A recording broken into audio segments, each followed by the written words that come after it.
There will one day be entire exhibits dedicated to the pandemic and everything else that's happened this last year. It's a delicate and difficult process, explained here by Jason Gruenauer.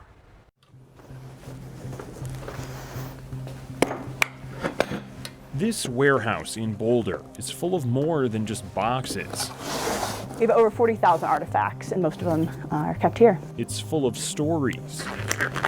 It's Chelsea Pennington's job to keep those stories alive. There are things from the 1890s. This is more recent stuff, so probably looks like 1960s. Artifacts owned by the Boulder History Museum. This is a telephone switchboard that was originally in CU. Telling the stories of Boulder. Sort of tells the story of this invisible backbone of women that were sort of allowing CU and the university to operate. Pieces of history. This is a scrapbook that just got donated.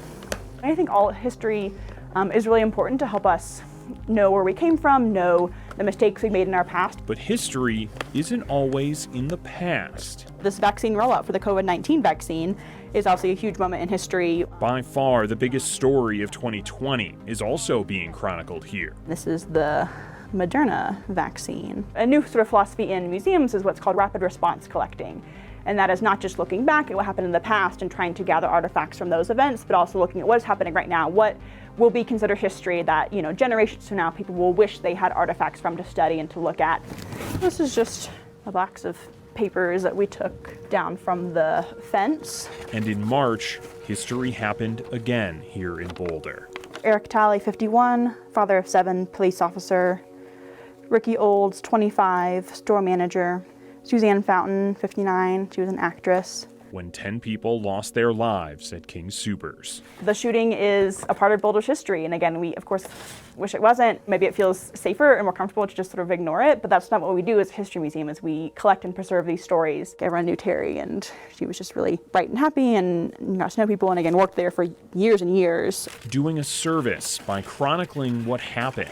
I know that it's important, but it doesn't make it any easier to be handling these artifacts and knowing the stories behind them.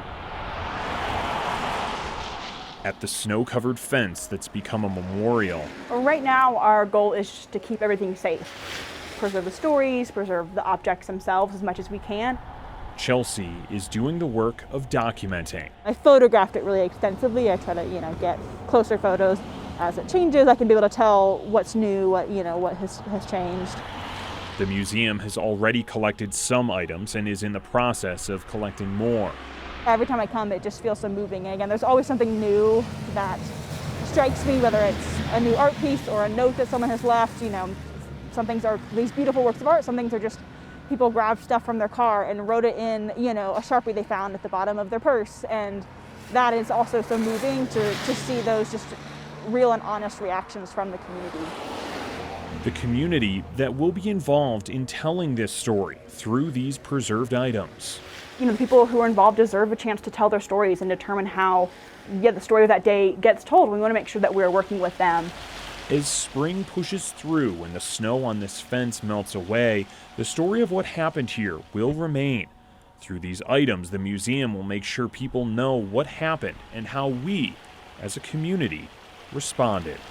There have been these moments of light and joy, and to see people comforting each other, to see people come here and sing or play the cello or play the bagpipes. And I think it just shows we care for each other, and in this time of tragedy, we're coming together in different ways and in unique ways.